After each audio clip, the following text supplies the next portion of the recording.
नमस्कार।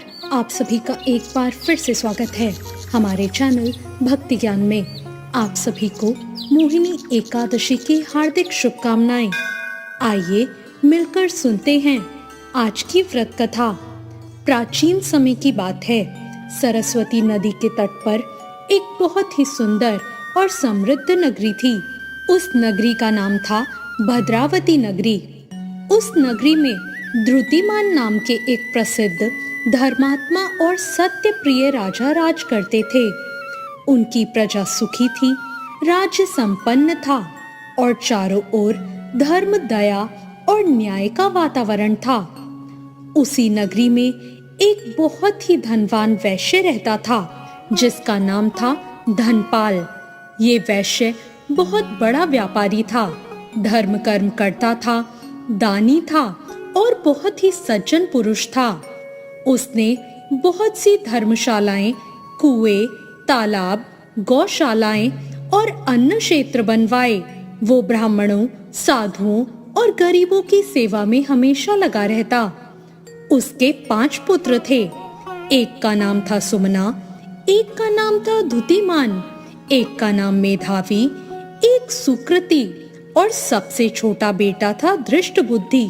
उसके चारों बड़े पुत्र पिता के समान ही धर्मात्मा, विनम्र और सदाचारी थे, लेकिन सबसे छोटा बेटा धृष्टबुद्धि बिल्कुल विपरीत स्वभाव का था। धृष्टबुद्धि बहुत ही दुष्ट प्रवृत्ति का था।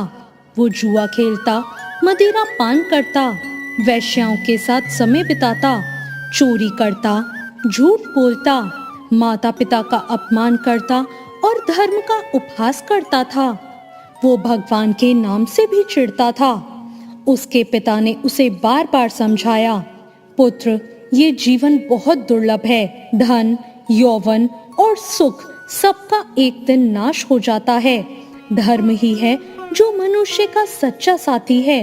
लेकिन दृष्ट बुद्धि पर इसका कोई प्रभाव नहीं पड़ा। वो और भी अधिक पापों में डूबता चला गया। उसने घर का धन लुटाना शुरू कर दिया, यहाँ तक कि उसने घर के आभूषण भी चुरा लिए। जब पिता को ये पता चला तो उनका हृदय टूट गया। उन्होंने कहा, अब तुम इस घर के योग्य नहीं रहे। जो पुत्र अपने ही कुल का नाश करे, अपने धर्म का अपमान करे, माता पिता का तिरस्कार करे, उसे घर में रखना अधर्म होता है। इसलिए तुम इस घर से निकल जाओ। घर से निकाले जाने के बाद उसके मित्रों ने भी उसका साथ छोड़ दिया। जो वैश्याएं उसके धन के लिए उस पर प्रेम जताती थी, अब उससे दूर हो गई। उसके पास न धन बचा, न सम्मान और न ही कोई सहारा। भूखा प्यासा, अपमानित और टूटा हुआ धृष्टबुद्धि जंगलों में भटकने लगा। वो कभी फलों से पेट भरता, कभी कई दिनों तक भूखा रह जाता। धीरे धीरे वो चोरी और हिंसा करने तक पहुंच गया। अब वो राहगीरों को लूटने लगा, पशुओं का वध करने लगा और दूसरों के धन को छीनने लगा। अब यही उसका जीवन बन गया। लेकिन पाप का फल कभी सुख नहीं देता। उसका मन अशांत रहने लगा, रातों को नींद नहीं आती थी। उसके चेहरे पर भय, भीतर से गिलानी और जीवन में अंधकार भर गया। एक दिन भटकते भटकते वो एक बहुत ही शांत, पवित्र और दिव्य वन में जा पहुंचा। वहां पक्षियों का मधुर स्वर था, वहां की हवाओं में शांति थी और वहां के वृक्षों से तपस्या की सुगंध आती थी। वो स्थान था महान तपस्वी महर्षि कौंडिन्य का आश्रम। महर्षि उस समय गंगा स्नान करके लौट रहे थे। उनके तेज से पूरा वातावरण प्रकाशित हो रहा था। धृष्टबुद्धि ने जैसे ही उन्हें देखा, उसके भीतर वर्षों से दबा हुआ पश्चाताप फूट पड़ा। वो दौड़कर उन ऋषि के चरणों में गिर पड़ा और रोते हुए बोला, हे मुनिवर, मैं पापी हूँ, अधर्मी हूँ, दुष्ट हूँ। मैंने माता पिता का अपमान किया, चोरी की, हिंसा की और कई पाप किए। अब मेरा जीवन नरक बन चुका है। कृपा करके मुझे ऐसा उपाय बताइए जिससे मेरे पापों का नाश हो जाए और मेरा उद्धार हो सके। महर्षि ने अपनी करुणा से उसकी ओर देखा। ऋषि जानते थे, जब मनुष्य के भीतर सच्चा पश्चाताप जागता है तभी उसका पुनर्जन्म होता है। उन्होंने कहा, हे पुत्र, वैशाख मास के शुक्ल पक्ष में जो एकादशी आती है उसे मोहिनी एकादशी कहते हैं।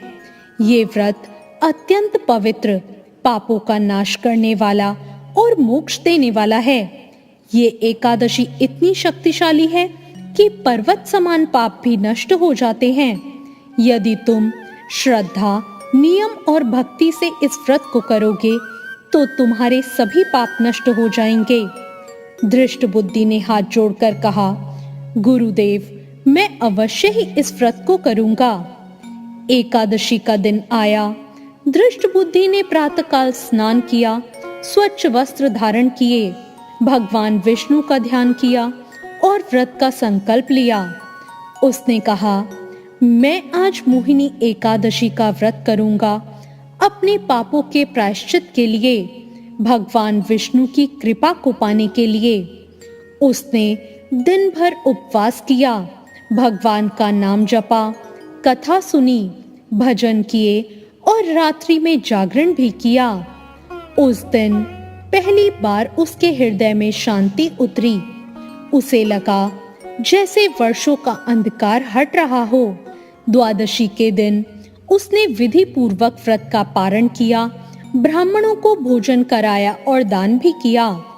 मोहिनी एकादशी के प्रभाव से उसके समस्त पाप नष्ट हो गए, उसका मन निर्मल हो गया। कहा जाता है कि उसके शरीर से दिव्य तेज प्रकट होने लगा।